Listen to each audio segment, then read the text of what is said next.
Bueno, así es, saludos amigos del programa El Supercan de la Noche. En esta ocasión me encuentro en el Parque Duarte y en breve vamos a conversar con nuestro hermano, el doctor Rafael Abreu. Decirle que este programa especial le llega gracias a Transporte JA. Ahí está mi hermano Tony de Transporte JA. También gracias a la clínica del doctor Rafael Abreu, que estamos aquí mismo en Jarabacoa. Ahí atendemos todo tipo de problemáticas de salud. Y también gracias a Flores Jarabacoa.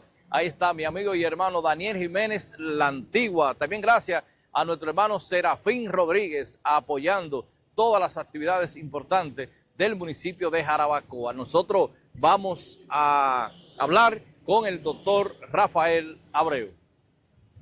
Saludos amigos del programa El Supercan de la Noche. Hoy una forma diferente, haciendo este programa desde el Parque Duarte. Ya es viernes, un día sumamente especial. Vamos a hablar con el doctor Rafael Abreu de muchas cosas. Doctor, bienvenido al programa de una forma diferente. Gracias. Y qué contentos nos sentimos. Gracias, muchísimas gracias y sobre todo por tomarnos en cuenta.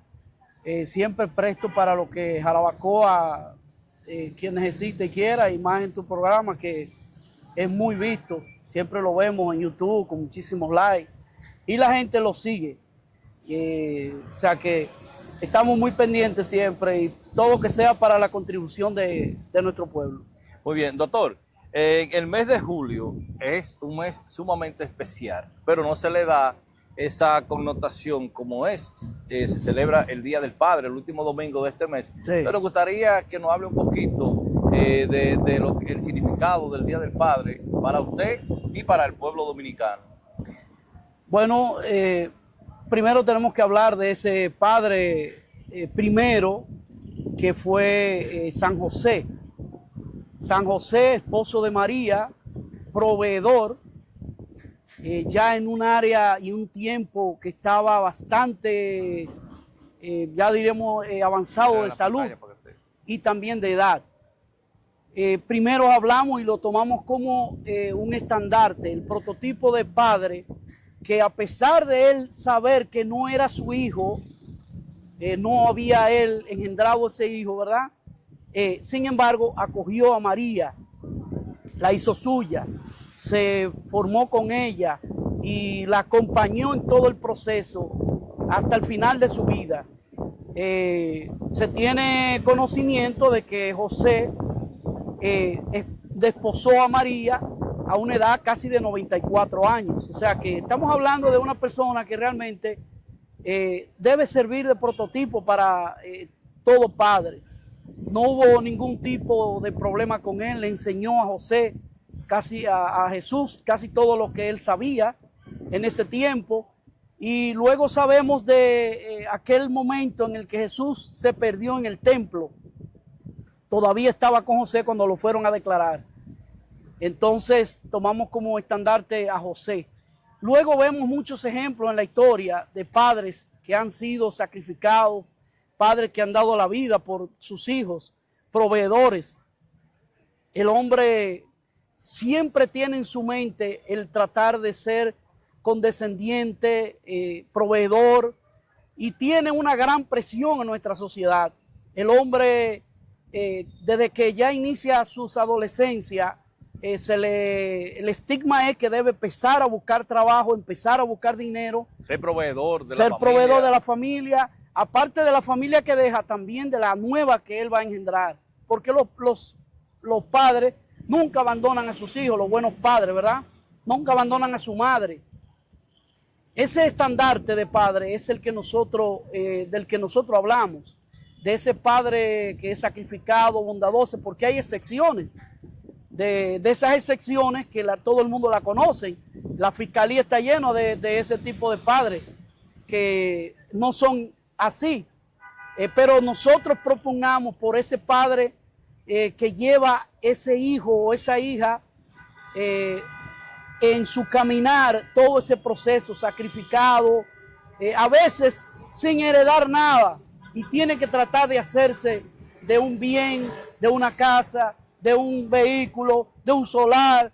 El hombre tiene que fajarse. No le pedimos lo mismo a la mujer porque no entendemos como igualitario ese trato. La sociedad es así.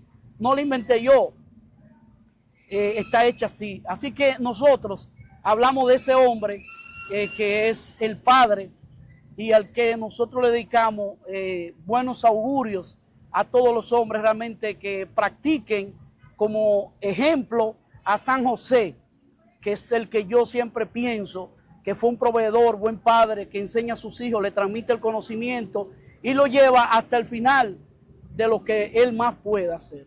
Muy bien, doctor, el padre de antes, el padre de ahora es totalmente diferente. Claro. Pero no es porque no sepa de la crianza que ha recibido. ¿A qué se debe ese descontrol familiarmente, especialmente en los padres que hoy en día podemos tener? La sociedad va cambiando y los parámetros en cuanto a lo que el hombre debe de ser van cambiando, pero en algunas formas, no en el fondo.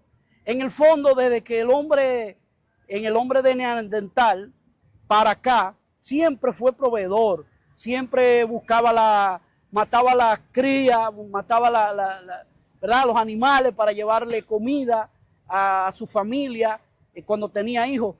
Y eso no ha cambiado. Lo que ha cambiado es a veces la concepción de algunas sociedades, queriéndose igualar e imitar otras sociedades que no son las que nosotros entendemos que son las correctas. Muchas veces... Ni cómo nos criaron. Ni cómo nos criaron. Y muchas veces hay muchos padres hombres que desdicen de esa crianza que le dio su madre.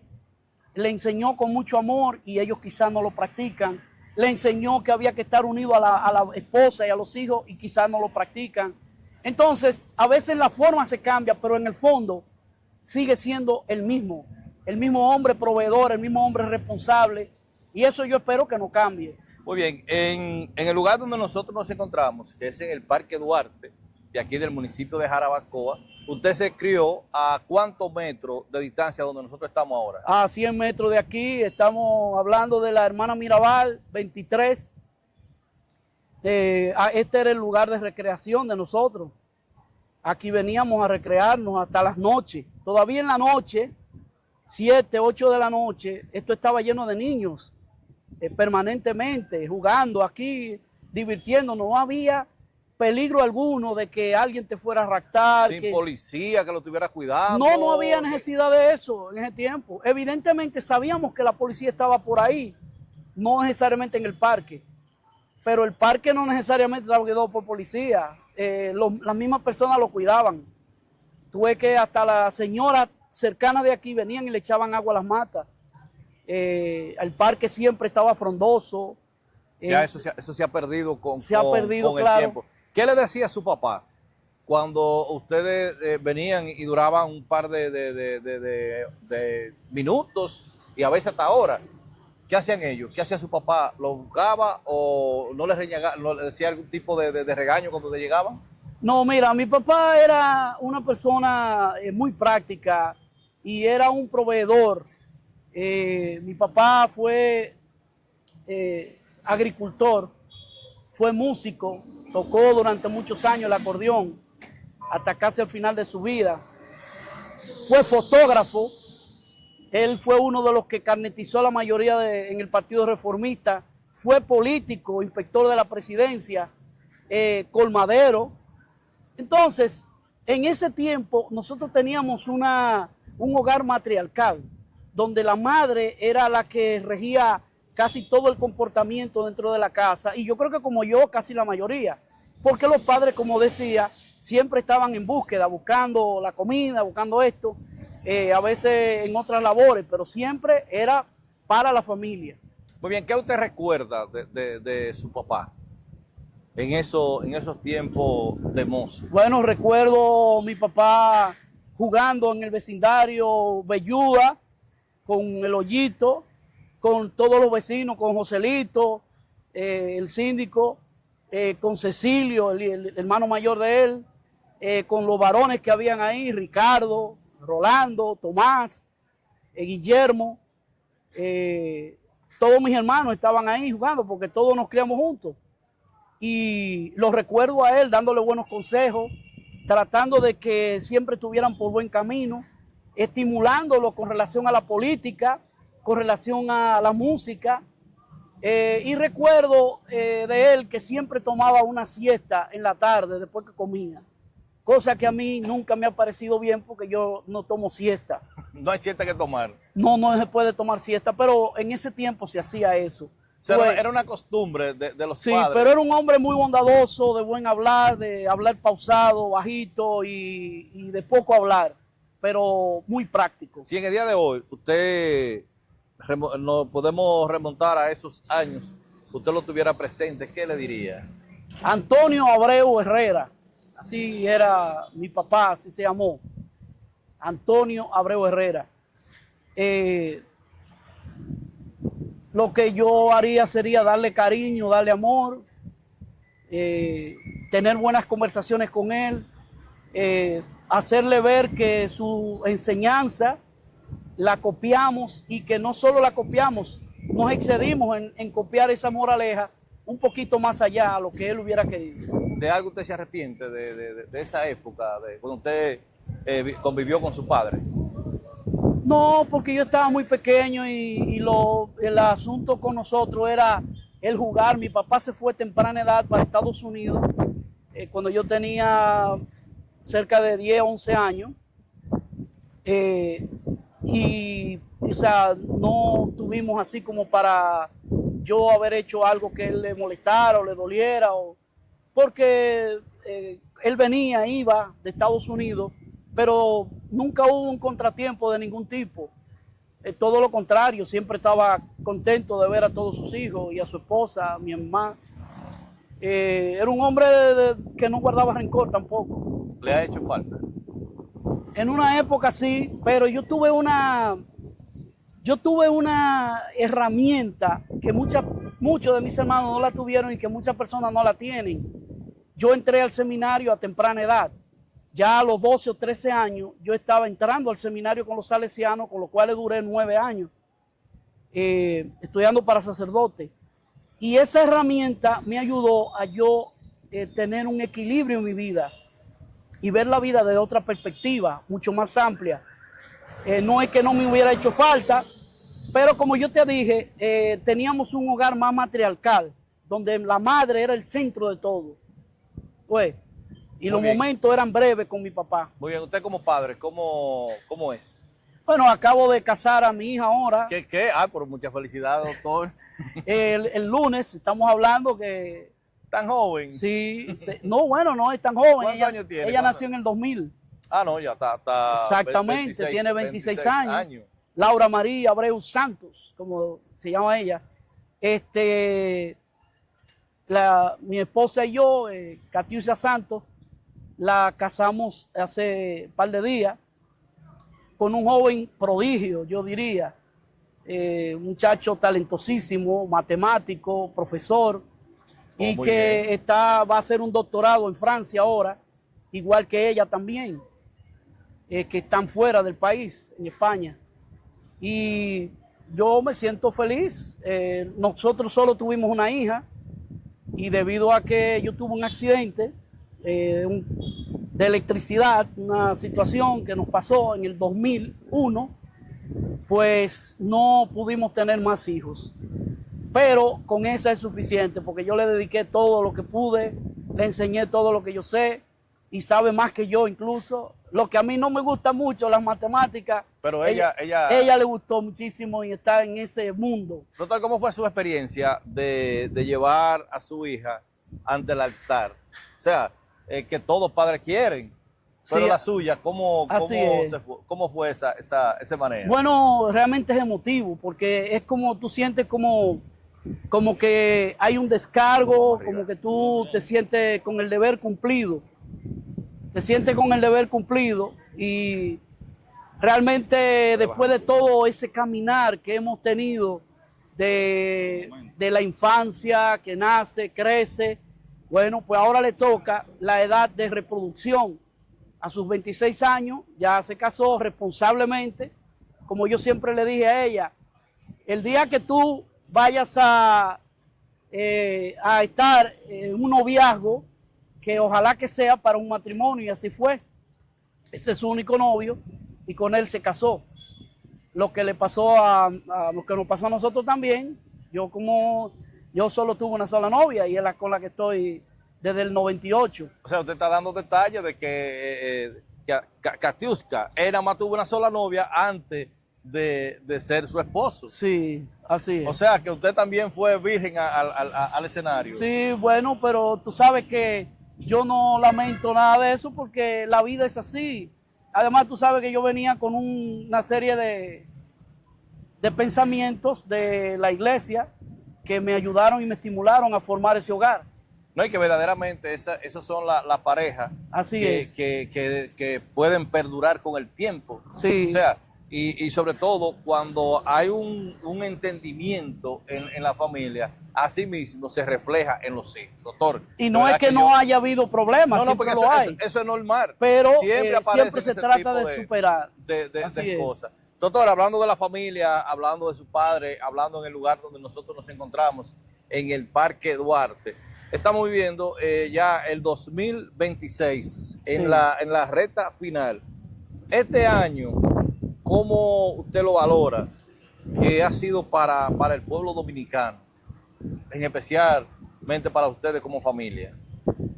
Bueno, mira, nosotros en la familia, nosotros hemos tenido que superar muchos problemas económicos debido a que mi esposa, por ejemplo, era odontóloga del hospital y fue cancelada por este gobierno. Inmediatamente llegaron una profesional graduada en la Universidad Autónoma de Santo Domingo con más de 15 o 20 años de experiencia que tenía en el momento. Ya tenía 19 para 20 años cuando la cancelaron. O sea, se desprendió el Estado Dominicano de una profesional como ella. Pero no fue nada más nuestro caso. No fue nada más nuestro caso. Hubo muchos casos en los que muchos profesionales fueron despedidos, cancelados con este gobierno y contrataron muchachos jóvenes. Problemas que no está mal, pero... No, pero nunca tú puedes reemplazar la experiencia, nunca puedes reemplazar la experiencia en ningún tipo de trabajo a un neófito, a una persona que acaba de llegar. No es que tú lo quites y pongas a otro, es que no es quítate tú para ponerme yo. Ahí es donde está el problema. Y como ellos, hubo muchos, aquí en Jarabacoa yo he conocido muchísima gente que le hicieron lo mismo. Eso dio al traste a que la inexperiencia, la ineficacia, la poca eficiencia del Estado en muchas áreas. Y puedo citar, por ejemplo, en el aeropuerto. El aeropuerto hubo un apagón. ¿Y a qué se debió? Que los técnicos habían sido cancelados. Los expertos. Los expertos habían sido cancelados. Lo que conocían tuvieron que recontratarlo porque hubo ese tipo de problemas. El país en este 2026 aparenta que está bien, pero en el fondo no va muy bien. Las expectativas de vida, de trabajo, de empleo, mucha juventud sin empleo, y cuando consiguen empleo no son remunerativos, porque una persona que estudia inglés, que sabe inglés, que a veces sabe francés y lo que le dan es 30,000 pesos por un empleo. Los mismos comunicadores también han estado pasando trabajo porque nunca se habían visto en una situación donde tengan que estar afiliados a un partido o cayéndole atrás a una gente de un partido para que ellos puedan sobrevivir. Sido prácticamente tumbando polvo. El que no tumba polvo no consigue lo que anda nada. Buscando. Y es una realidad. Este 2026 no ha sido muy bueno para el pueblo dominicano. Evidentemente hay muchos que dirán lo contrario. Claro que sí, porque están bien, están en el Estado cobrando, muchos están cobrando en el Estado y muchos tienen muchísimas botellas que nunca se han quitado. Eso siempre ha sucedido, pero ahora más que nunca, y las estadísticas lo dicen. Este gobierno tiene cerca de 5 millones de personas empleadas en el gobierno. Wow. Está en las estadísticas, o sea, de una u otra forma, indirecta o directamente. Porque cuando a ti te hacen depender con una tarjeta, tú eres empleado del gobierno. Porque si ellos ven que tú te en contra, te la van a quitar. Le hacen un trueque. Claro que sí, se lo quitan para poderlo chantajear. Yo tuve una hermana que murió y le quitaron el seguro, le quitaron todo eso y llegamos a una situación en la que este gobierno prácticamente la dejó en la inopia. Y como ella, muchos dominicanos, por eso nosotros propugnamos para que no vuelva a pasar eso en un gobierno futuro, que la ciudadanía pueda estar tranquila y en paz, que es lo que queremos. Muy bien, doctor. El mensaje a los padres, ya que el próximo domingo 31, final ya de este mes de julio, me gustaría que usted le envíe un mensaje a todos esos padres, lo bueno, lo no bueno, los regulares y los que todavía no han hecho su trabajo. Bueno, mi deseo es, porque es lo que uno quiere, mi deseo es que todo padre en este día se sienta realizado con la labor que está haciendo, como proveedor, como responsable, amoroso con su familia y enseñándole lo más que pueda a sus hijos y siendo amoroso también, condescendiente y fiel con su esposa. Nosotros les deseamos que todos los hombres en general y padres que sigan ese ejemplo de San José, hombre dedicado, proveedor y fiel. Esas son mis palabras. Una persona de vasta experiencia y de mucho conocimiento. Aprendí cosas que no sabía del doctor Rafael Abreu en el día de hoy. No sabía que él duraba mucho tiempo aquí en el Parque Duarte. Y para nosotros es sumamente importante conocer lo que es la vida de cada ser humano de nuestro municipio, especialmente lo que de una forma u otra realizan una función. Una enciclopedia, hablar con el doctor Rafael Abreu, y así nosotros esperamos que cada persona, cada vez que le toquemos su puerta, nos la abran para poderlo conocer un poquito. En este programa especial del día de hoy, viernes, iniciamos en la primera parte, como pudieron ver, a Santiago Trinidad, abogado de aquí del municipio de Jarabacoa. Eso fue la apertura de este programa. Y en la segunda parte, el doctor Rafael Abreu. Continuamos, Heriberto Ramos en cámara. Clínica Dental Dr. Rafael Abreu. Odontología para todos. Especialidad en cirugía de terceros molares, endodoncia, rayos X, operatorios, tratamientos para las encías, aparatos ortodónticos y prótesis fijas y removibles. Visítanos en la Plaza RC, segunda planta, módulo 209 en La Duarte. Clínica Dental Dr. Rafael Abreu. Odontología para todos. Transporte y Ferretería JA, la más completa de Jarabacoa. Tenemos todo tipo de materiales para tu construcción: blocks, varillas, cemento, grava, arena, madera, pinturas y todo tipo de herramientas. Llevamos tu mercancía a todas partes del país. Para más información, comunícate a nuestros contactos 809-365-6034 o al 829-660-8190. Estamos ubicados en la calle Gastón F. de Ligne, Jarabacoa. Transporte y Ferretería JA. Cuando el sol se va, la noche se enciende. Llega Supercan, que a todos sorprende. 7 a 8, cuando el sol la emoción se va,